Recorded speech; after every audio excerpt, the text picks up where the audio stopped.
الحمد لله رب العالمين الرحمن الرحيم إن الحمد لله نحمده ونستعينه ونستغفره ونعوذ بالله من شرور أنفسنا ومن سيئات أعمالنا من يهده الله فلا مضل له ومن يضلل فلا هادي له وأشهد أن لا إله إلا الله وحده لا شريك له وأشهد أن محمدا عبده ورسوله أما بعد فإن خير الحديث كتاب الله وخير الهدي هدي محمد صلى الله عليه وسلم وشر الأمور محدثاتها وكل محدثة بدعة وكل بدعة ضلالة وكل ضلالة في النار. أعوذ بالله من الشيطان الرجيم. بسم الله الرحمن الرحيم.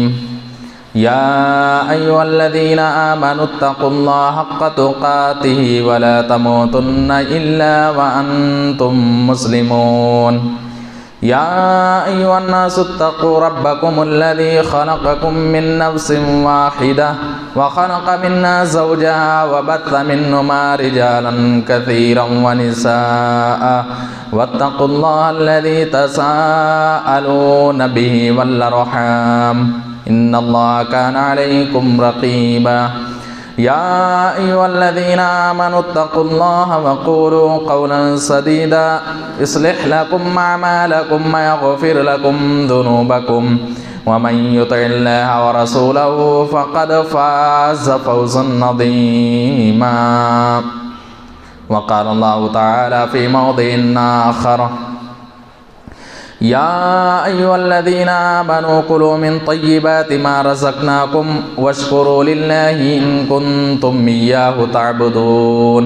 وقال النبي صلى الله عليه وسلم عن عبد الله بن مسعود رضي الله تعالى عنه قال: قال رسول الله صلى الله عليه وسلم: لا تزول قدم ابن آدم يوم القيامة حتى يسأل عن خمس: عن عمره فيما أفناه وعن شبابه فيما أبلاه وعن ماله من أين اكتسبه وفيما أنفقه وماذا عمل فيما علم. رواه الترمذی. ہر قسم کی حمد و ثنا، بڑائی اور بزرگی، کبریائی، ساری تعریفیں اللہ تبارک و تعالیٰ کے لیے ہیں، جو ساری کائنات کا خالق، مالک، رازق، مشفق، مربی، پالنہار ہے. بعدہ درود و سلام ہو انبیاء کرام پر، خصوصی طور پر آخری نبی محمد رسول اللہ صلی اللہ علیہ وسلم پر، جنہوں نے بہت ساری مصیبتیں اور پریشانیوں کو جھیل کر کے دین اسلام ہم تک پہنچایا. محترم حضرات، کبیرہ گناہوں میں سے ایک بہت بڑا گناہ رزق حرام حاصل کرنا اور اس کا کھانا بھی ہے. اسی لیے اسلام نے اپنے ماننے والوں کو حلال رزق کے حصول کی تاکید کی ہے اور حرام رزق حاصل کرنے اور کھانے سے منع کیا ہے. قرآن حکیم کے اندر اللہ تبارک و تعالیٰ نے اہل ایمان والوں کو مخاطب کر کے فرماتا: یا ایھا الذین آمنوا کلوا من طیبات ما رزقناکم واشکروا للہ ان کنتم ایاہ تعبدون. کہ اے مومنو، جو ہم نے تمہیں رزق دے رکھی ہے وہ پاک رزق تم کھاؤ. کلوا من طیبات ما رزقناکم واشکروا للہ ان کنتم ایاہ تعبدون. اور اللہ تبارک و تعالیٰ کا شکر ادا کرو اگر تم اللہ تبارک و تعالیٰ کی ہی عبادت کرتے ہو. اس آیت کریمہ کے اندر اللہ تبارک و تعالیٰ نے اہل ایمان والوں کو پاک رزق کھانے کا حکم دیا. معلوم یہ چلا کہ وہ رزق جو حلال ہے وہی پاک ہے، اور وہ رزق جو حرام ہے وہ پاک نہیں ہو سکتے ہیں، گرچہ وہ ہمیں محبوب کیوں نہ ہو. اور اس آیت کریمہ کے اندر اللہ تبارک و تعالیٰ نے دوسری چیز کی طرف اشارہ کیا، وہ یہ ہے کہ اللہ تبارک و تعالیٰ نے کہا کہ اے مومنو، تم پاک رزق کھاؤ. اور اللہ تبارک و تعالیٰ کا شکر ادا کرو اگر تم اللہ تبارک و تعالیٰ کی ہی خالص عبادت کرتے ہو۔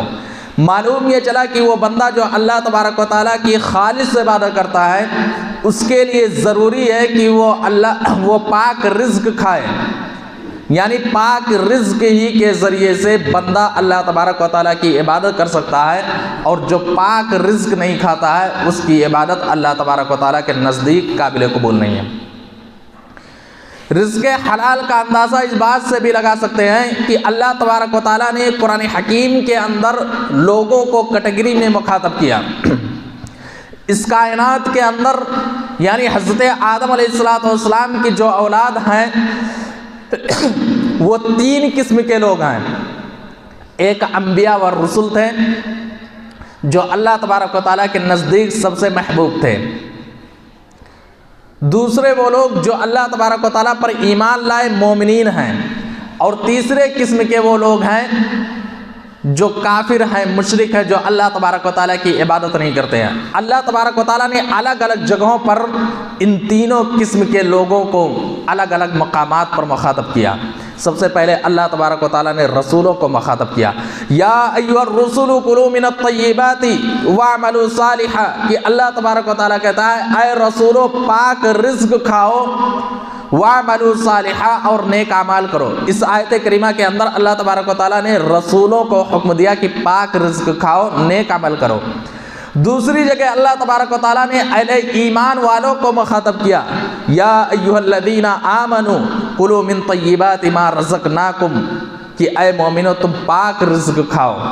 تیسرے مقامات پر اللہ تبارک و تعالیٰ نے پوری کائنات کے لوگوں کو مخاطب کیا، جس میں سارے کے سارے مذاہب کے لوگ آ جاتے ہیں، چاہے وہ کسی مذہب سے تعلق رکھنے والا ہو۔ حضرت آدم علیہ السلام کی جتنی اولاد ہیں تمام اولاد کو اللہ تبارک و تعالیٰ نے ایک ساتھ جمع کر کے مخاطب کیا، یا ایھا الناس کلوا مما فی الارض حلالا طیبا، کہ اے لوگو پاک رزق کھاؤ، جو اللہ تبارک و تعالیٰ نے حلال کیا ہے اسی کو کھاؤ۔ تو اللہ تبارک و تعالیٰ نے لوگوں کو الگ الگ جگہوں پر الگ الگ کیٹیگری میں اللہ تبارک و تعالیٰ نے ایک دوسرے کو مخاطب کیا، اور اللہ تبارک و تعالیٰ نے قرآن حکیم کے اندر جہاں رزق حلال کا حکم دیا ہے وہیں اللہ تبارک و تعالیٰ نے دوسری طرف رزق حرام کے حصول سے روکا اور منع کیا ہے۔ قرآن حکیم کے اندر اللہ تبارک و تعالیٰ کہتا ہے، یا ایھا الذین آمنوا لا تأکلوا اموالکم بینکم بالباطل، کہ اے مومنو تم مال کو باطل طریقے سے مت کھاؤ۔ اے مومنو تم اپنے مال کو باطل طریقے سے مت کھاؤ، باطل طریقے سے یعنی چوری کر کے نہ کھاؤ، کسی کے حقوق کو ہڑپ کر کے نہ کھاؤ، کسی کے مال پر ناجائز قبضہ کر کے نہ کھاؤ، جوا کھیل کر کے نہ کھاؤ، جوا کھیل کر کے نہ کھاؤ، کسی کے مال پر ناجائز قبضہ کر کے نہ کھاؤ، رشوت لے کر کے نہ کھاؤ، سود لے کر کے نہ کھاؤ۔ کیوں؟ اس لیے کہ ایسا انسان جو دنیا کے اندر حرام رزق کو اپناتا ہے، حلال رزق کو چھوڑ کر کے حرام رزق کو اپناتا ہے، تو وہ انسان قیامت کے دن جنت کا حقدار نہیں بن سکتا۔ نبی اکرم صلی اللہ علیہ وسلم کے سچے صحابی حضرت ابو بکر صدیق رضی اللہ تعالیٰ عنہ راوی حدیث ہیں۔ حضرت ابو بکر صدیق رضی اللہ تعالیٰ عنہ فرماتے ہیں کہ نبی اکرم صلی اللہ علیہ وسلم نے فرمایا، لا يدخل الجنت جسد غذی بالحرام، کہ وہ انسان جنت کا حقدار نہیں بن سکتا جس کی پرورش حرام کمائی سے کی گئی ہو، جس کا جسم حرام طریقے سے پلا ہوا ہو، وہ انسان قیامت کے دن جنت کا حقدار نہیں بن سکتا ہے۔ کیوں نہیں بن سکتا؟ اس لیے کہ ایسا انسان جو حلال کو چھوڑ کر کے حرام کمائی کو اپناتا ہے، جو حلال کو چھوڑ کر کے حرام کھاتا ہے، حرام رزق کو اپناتا ہے، اللہ تبارک و تعالیٰ اس کے کسی اعمال کو قبول نہیں کرتا ہے، اس کے اعمال کو ریجیکٹ کر دیتا ہے، اس کا کوئی بھی عمل اللہ تبارک و تعالیٰ کے نزدیک قابل قبول نہیں ہے۔ حضرت عبداللہ ابن عباس رضی اللہ تعالیٰ عنہ راوی حدیث ہے۔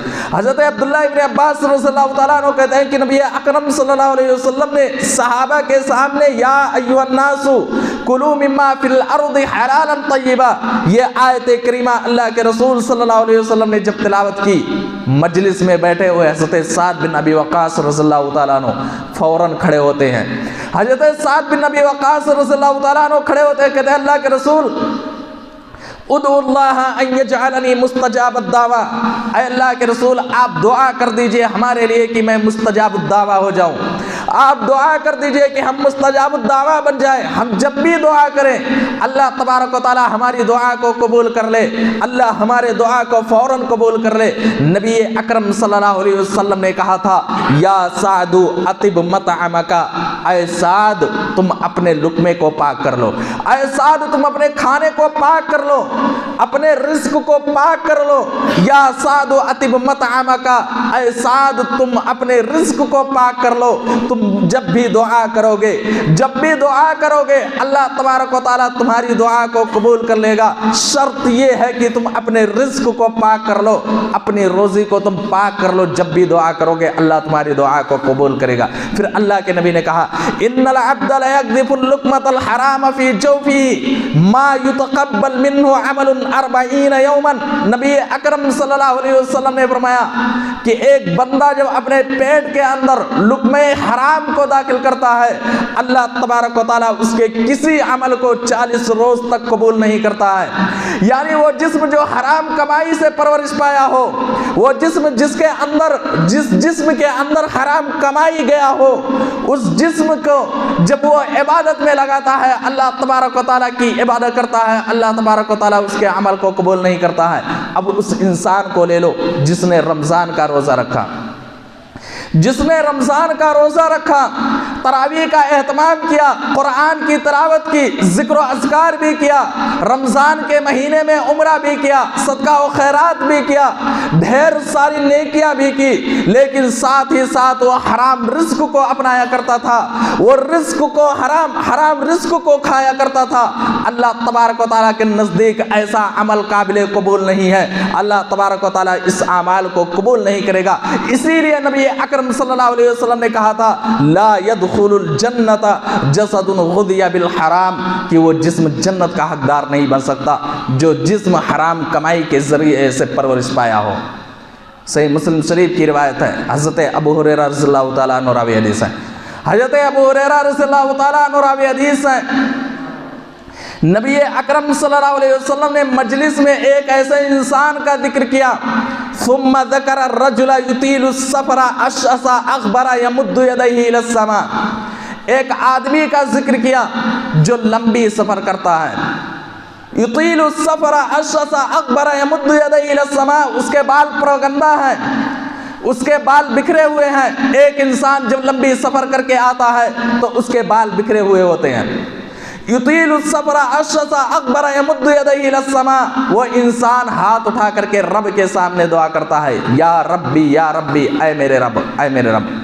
اس انسان کے پاس دعا کے کئی شرائط موجود ہیں، وہ دعا جس میں شرائط پائے جا رہے ہوں، جو دعا کے قبولیت کے اسباب ہیں وہ پائے جا رہے ہیں۔ مسافر کی دعا قبول ہوتی ہے، ایک شرط یہ پائے جا رہا ہے بندہ جب اللہ تبارک و تعالیٰ کے سامنے ہاتھ اٹھاتا ہے تو اللہ تبارک و تعالیٰ کہتا ہے مجھے شرم محسوس ہوتی ہے کہ میں اس بندے کو خالی ہاتھ لوٹا دوں جو میرے دربار میں آتا ہے اور اپنے ہاتھ کو اٹھا کر کے دعا کرتا ہے۔ دوسرا شرط پایا جا رہا ہے، بندہ اللہ کو رب بھی مان رہا ہے، بندہ جب اللہ کو رب مان کر کے اللہ سے دعا کرتا ہے تو اللہ تبارک و تعالیٰ اس کی دعا قبول کرتا ہے۔ قرآن حکیم اٹھا کر کے دیکھیے، اللہ تبارک و تعالیٰ نے جہاں کہیں بھی دعا کا ذکر کیا وہاں ربنا کا ذکر کیا، ربنا آتنا فی الدنیا حسنہ۔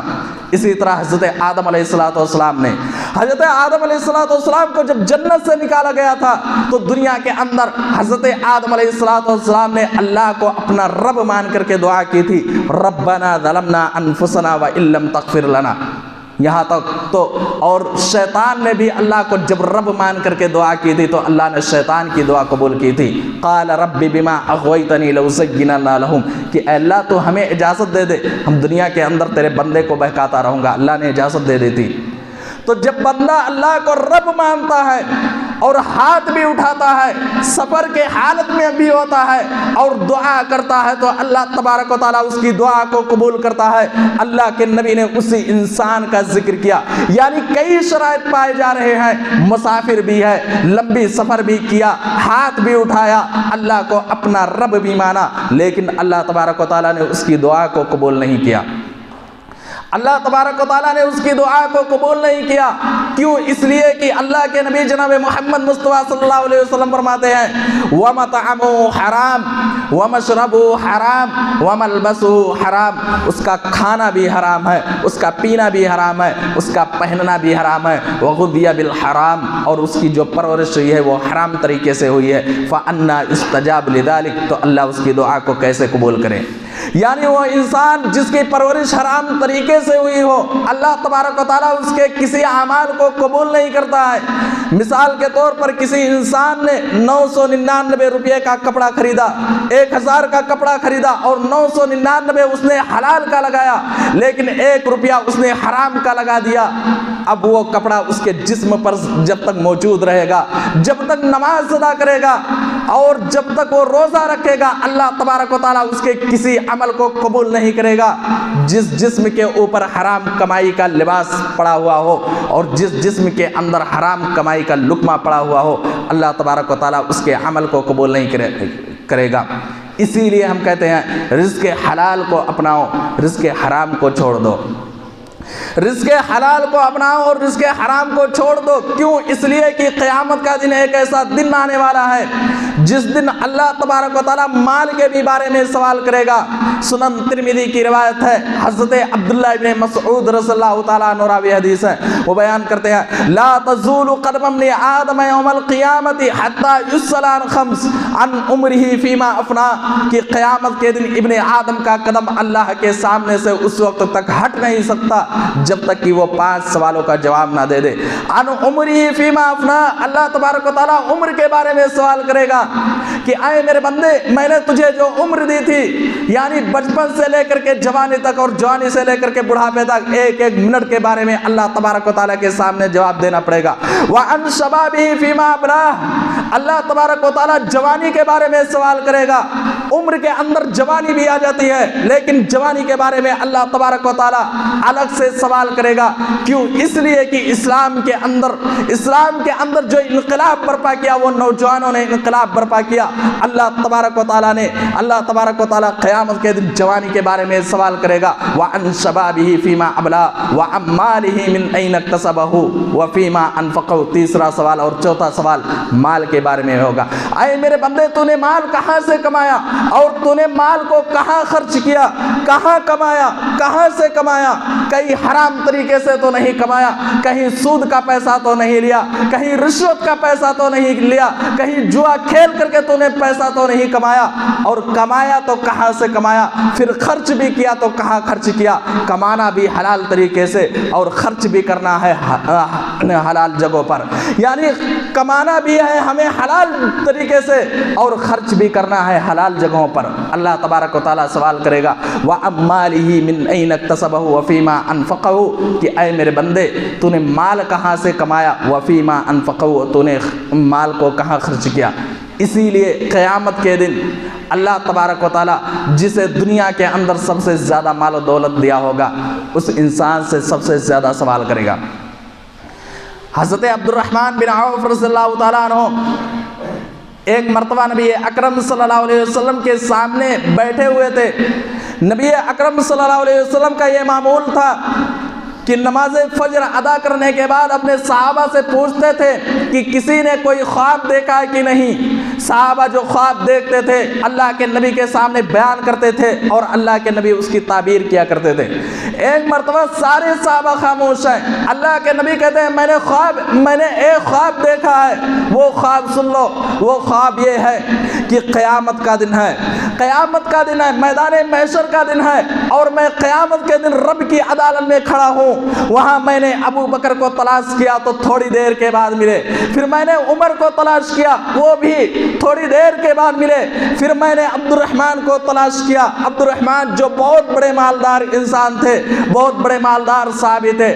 اللہ کے نبی کہتے ہیں میں نے عبد الرحمن کو تلاش کیا، بہت دیر کے بعد حضرت عبد الرحمن بن عوف رضی اللہ تعالیٰ عنہ ملے، جن کے چہرے پر پسینے تھے۔ اللہ کے نبی نے کہا، میں نے پوچھا اے عبد الرحمن تم اتنی دیر کیا کر رہے تھے؟ اے عبد الرحمن تم اتنی دیر کیا کر رہے تھے؟ حضرت عبد الرحمن بن عوف رضی اللہ تعالیٰ عنہ نے کہا، اے اللہ کے نبی، اللہ نے جو ہمیں مال دیا تھا اسی مال کے بارے میں سوال کر رہا تھا، اسی لیے اتنی دیر ہو گئی۔ حضرت عبد الرحمن بن عوف رضی اللہ تعالیٰ عنہ جو مجلس میں بیٹھے ہوئے تھے، اتنا سننا تھا، وہ رونے لگے اور سارے مال کو انہوں نے صدقہ و خیرات کر دیا۔ تو جس انسان کے پاس دنیا کے اندر سب سے زیادہ مال و دولت ہوگا، قیامت کے دن رب کی عدالت میں ایسے انسان کو سب سے زیادہ جواب دینا پڑے گا، اور نبی نے ایسے انسان کو بھکاری بتلایا تھا۔ صحیح بخاری شریف کی روایت ہے، حضرت معاذ بن جبل حضرت ابو ذر غفاری رضی اللہ تعالیٰ عنہ راوی حدیث ہے۔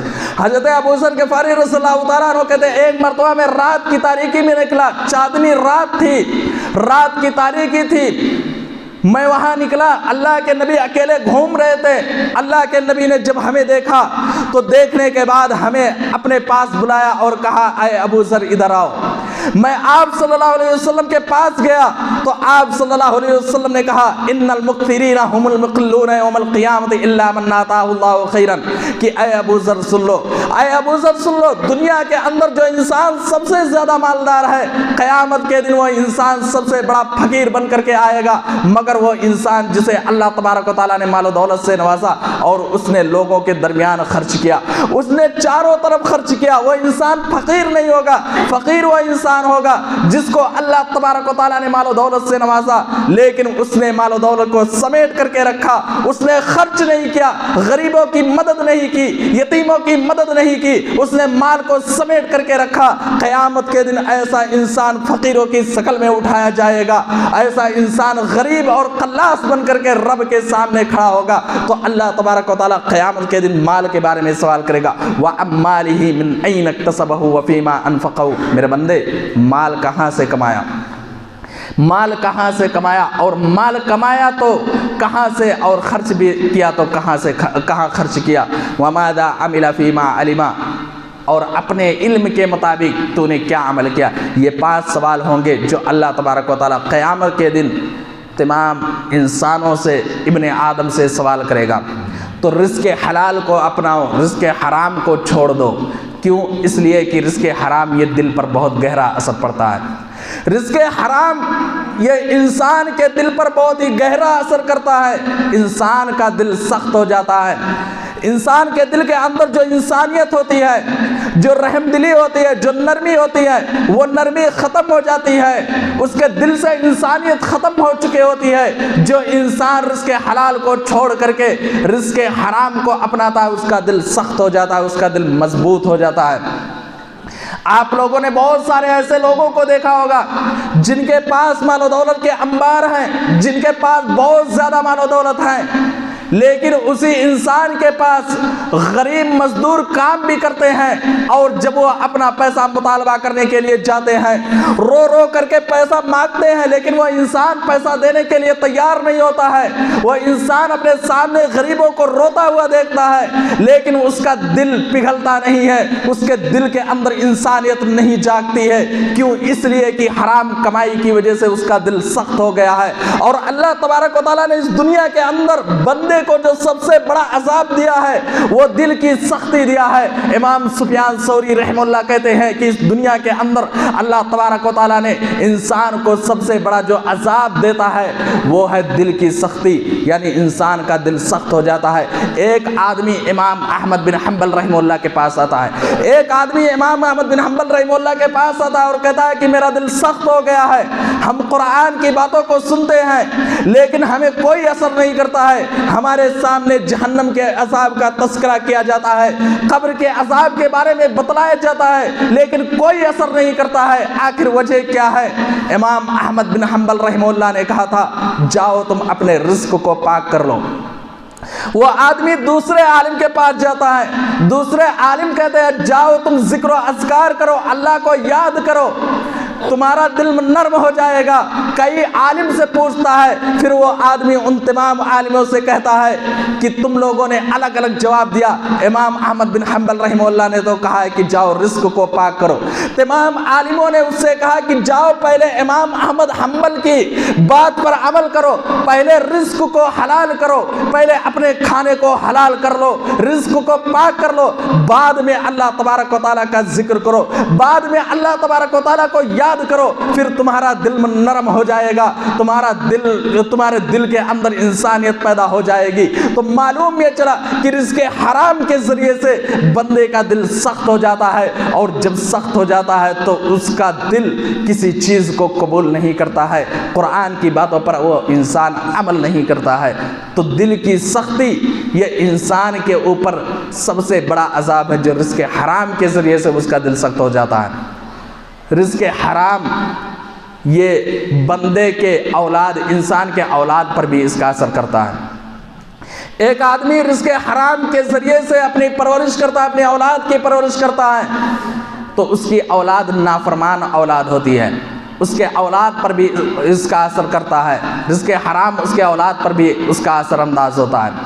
عبداللہ ابن مبارک رحمہ اللہ جو بہت بڑے محدث اس دنیا کے اندر گزرے، عبداللہ ابن مبارک رحمہ اللہ جو بہت بڑے محدث گزرے ہیں، ان کے باپ مبارک رحمہ اللہ ایک باغیچے میں کام کیا کرتے تھے۔ ایک باغیچے میں یہ پھلوں کی رکھوالی کیا کرتے تھے۔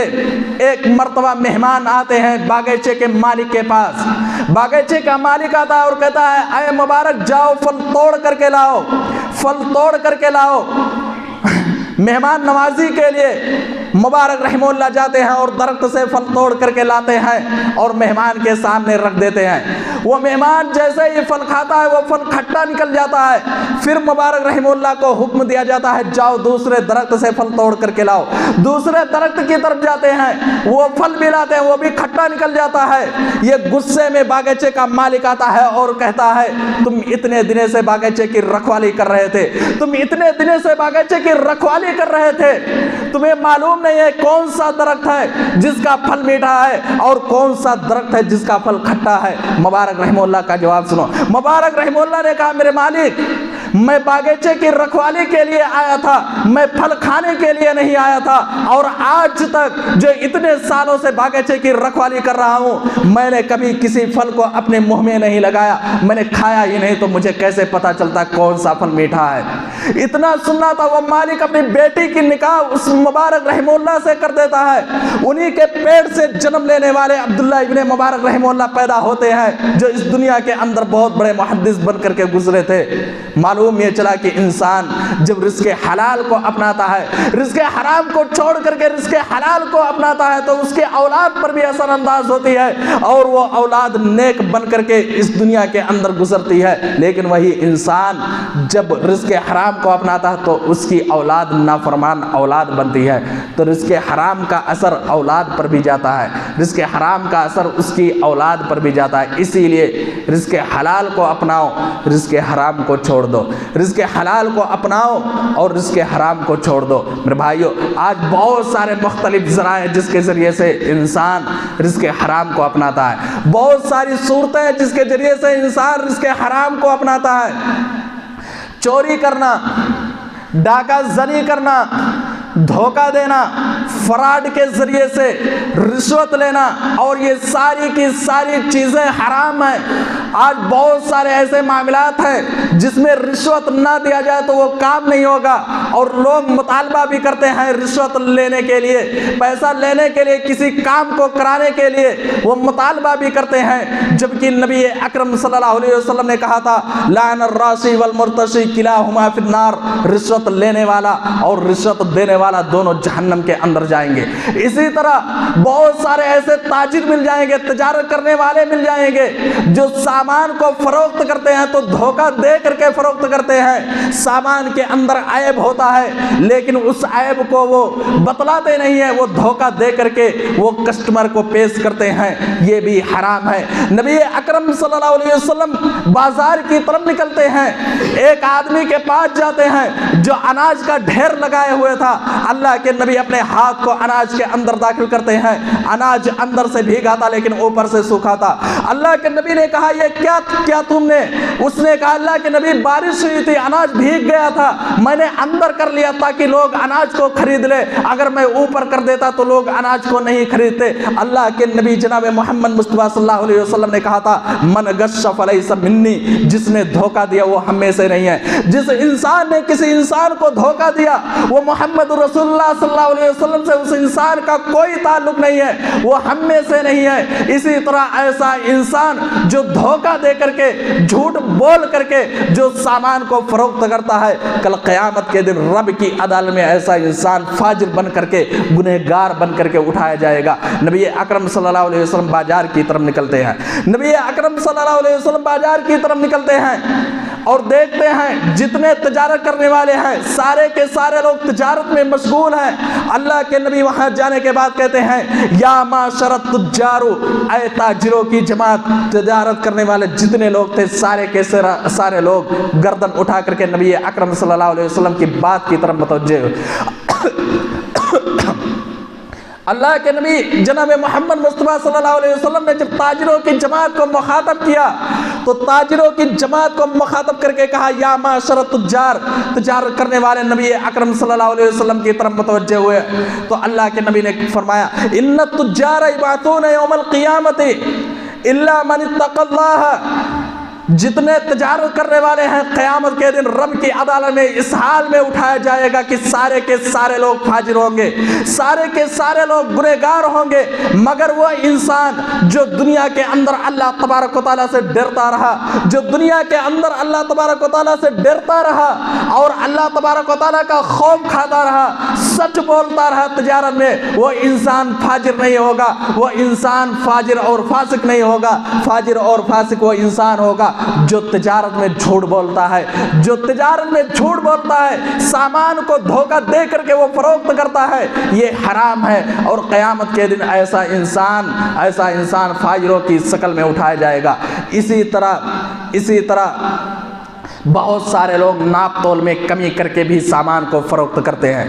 اللہ تبارک و تعالیٰ قرآن حکیم کے اندر ارشاد فرماتا ویل للمطففین الذین اذا اکتالوا علی الناس یستوفون, کہ بربادی اور ناپ تول میں کمی کرنے والوں کے لیے الذین اذا اکتالوا علی الناس یستوفون, جو لوگوں سے لیتے ہیں تو پورا لیتے ہیں لیکن جب وہ فروخت کرتے ہیں تو کمی کر کے فروخت کرتے ہیں. اور یہ ناپ تول میں کمی کرنا بھی عذاب الہی کی دعوت دینا ہے. نبی اکرم صلی اللہ علیہ وسلم نے کہا تھا ولم ينقصوا المکیال والمیزان الا اخذوا بالسنین, کہ جب لوگ ناپ تول میں کمی کرنے لگ جائیں گے تو اللہ تبارک و تعالیٰ قحط سالی میں مبتلا کرے گا. وشدت المونہ, مہنگائی اوپر سے بڑھا دی جائے گی. وجور السلطان علیہم, ظالم حکمرانوں کا ظلم و ستم سہنا پڑے گا. بہت سارے مسلمان ایسے مل جائیں گے جو سامان کو فروخت کرتے ہیں تو کمی کر کے فروخت کرتے ہیں, دھوکہ دے کر کے فروخت کرتے ہیں, کمی کر کے وہ بیچتے ہیں. اللہ کے نبی فرماتے ہیں کہ جب سماج اور معاشرے کے اندر لوگ ایسے پائے جا رہے ہوں کہ سامان کو بیچتے ہوں تو کمی کر کے بیچتے ہوں تو اللہ تبارک و تعالیٰ ان کے اوپر قحط سالی, ان کو قحط سالی میں مبتلا کرے گا. وجور السلطان علیہم, ظالم حکمرانوں کا ظلم و ستم سہنا پڑے گا. وشدت المونہ, اور مہنگائی بڑھا دی جائے گی. تو ناپ تول میں کمی کر کے بھی پیسے کو کمانا, مال کو کمانا, یہ بھی حرام ہے. اسی طرح جھوٹی قسم کے ذریعے سے بھی ایک دوسرے کے مال کو ہڑپ لیتے ہیں. جھوٹی قسم کے ذریعے سے بھی ایک دوسرے کے مال کو لوگ اپنا لیتے ہیں. صحیح مسلم شریف کی روایت ہے, نبی اکرم صلی اللہ علیہ وسلم نے کہا تھا من اقتطع حق امرئ مسلم بیمینہ فقد اوجب اللہ له النار, فقد اوجب اللہ له النار, کہ جس انسان نے جھوٹی قسم کے ذریعے سے کسی کے مال کو, مسلمان کے مال کو یا کسی انسان کے مال کو جھوٹی قسم کے ذریعے سے کسی کے مال کو اپنا لیا, اللہ تبارک و تعالیٰ نے اس کے اوپر جنت کو حرام کر دیا ہے اور جہنم کو واجب کر دیا ہے. ایک صحابی اللہ کے رسول صلی اللہ علیہ وسلم کے پاس بیٹھے ہوئے تھے، ایک صحابی اللہ کے رسول صلی اللہ علیہ وسلم کے پاس بیٹھے ہوئے تھے، فوراً کھڑے ہوئے اور کہا اللہ کے رسول انکان شیئن یسیرا، اگرچہ معمولی چیز کیوں نہ ہو، یعنی چھوٹی سی چیز بھی اگر کسی انسان نے جھوٹی قسم کے ذریعے سے لے لیا، کیا اس کے اوپر بھی جہنم کو واجب کر دیا گیا ہے اور جنت کو حرام کر دیا گیا ہے؟ اللہ کے نبی جناب محمد مصطفیٰ صلی اللہ علیہ وسلم نے فرمایا لوگوں اگر کسی نے ایک مسواک کو بھی جھوٹی قسم کے ذریعے سے لے لیا، کسی کے مسواک کو بھی جھوٹی قسم کے ذریعے سے لے لیا تو اللہ تبارک و تعالیٰ اس پر بھی جہنم کو واجب کر دے گا اور جنت کو حرام کر دے گا۔ تو بہت سارے ذرائع ہیں جس کے ذریعے سے لوگ حرام مال کو کماتے ہوئے نظر آتے ہیں، جو لوگوں کے اوپر بہت ہی اثر انداز ہوتے ہیں۔ انسان کا کوئی عمل قبول نہیں ہوتا ہے۔ حرام رزق سے ہمارے اسلاف کس قدر پرہیز کیا کرتے تھے، اس کا اندازہ حضرت ابو بکر صدیق رضی اللہ تعالیٰ عنہ سے لگا سکتے ہیں۔ حضرت ابو بکر صدیق رضی اللہ تعالیٰ عنہ، حضرت عائشہ صدیقہ رضی اللہ تعالیٰ عنہ بیان کرتی ہیں کہ حضرت ابو بکر صدیق رضی اللہ تعالیٰ عنہ کے پاس ان کا غلام کھانے کے لیے ایک سامان لاتا ہے۔ حضرت ابو بکر صدیق رضی اللہ تعالیٰ عنہ وہ کھانے کا سامان لیتے ہیں اور کھا لیتے ہیں۔ وہ غلام کہتا ہے اے میرے مالک، کیا آپ کو معلوم نہیں ہے کہ یہ کھانا میں کہاں سے لایا ہوں؟ وہ غلام بیان کرنا شروع کر دیتا ہے کہ اے میرے مالک، یہ کھانا تو میں اس جگہ سے لایا ہوں۔ زمانے جاہلیت میں کہانت کیا کرتا تھا، میں کاہن تھا، لوگوں کے قسمت کے احوال بتلایا کرتا تھا، جس کی وجہ سے میں دھوکہ دینے میں کامیاب ہو گیا اور وہ انسان مجھے کھانے کا سامان پیش کیا میرے پاس، میں وہ سامان لے آیا اور وہ سامان آپ نے کھا لیا۔ حضرت ابو بکر صدیق رضی اللہ تعالیٰ عنہ کو اتنا سننا تھا کہ حضرت ابو بکر صدیق رضی اللہ تعالیٰ عنہ اپنے منہ کے اندر انگلی کو داخل کرتے ہیں اور قے کر دیتے ہیں، وہ سارا کھانا اگل دیتے ہیں اور کہتے ہیں اگر میری جان بھی چلی جاتی، اس قے کرنے میں میری جان بھی چلی جاتی تو میں پرواہ نہیں کرتا۔ اے اللہ، جو کچھ میرے پیٹ کے اندر رہ گیا ہے، جو پیٹ کے اندر میرے اندر بچ گیا ہے، اے اللہ میں بیزاری کا اظہار کر رہا ہوں۔ یہ ہمارے اسلاف تھے، کس قدر حرام رزق سے بچا کرتے تھے۔ تو ہم حلال رزق کو اپنائیں، حرام رزق کو ہم چھوڑ دیں، کیونکہ بندے کا کوئی عمل قبول نہیں ہوتا ہے اور ایسا انسان قیامت کے دن وہ جنت کا حقدار نہیں بن پائے گا۔ نبی اکرم صلی اللہ علیہ وسلم نے کہا تھا لا يدخل الجنت جسد غذی بالحرام، کہ وہ جسم جنت کا حقدار نہیں بن پائے گا جو جسم حرام کمائی کے ذریعے سے پرورش پایا ہو۔ تو خلاصہ جمعہ یہ ہے کہ ہم رزق حلال کو اپنائیں، حرام رزق کو چھوڑ دیں، جو حرام چیزیں ہیں ان کو چھوڑ دیں۔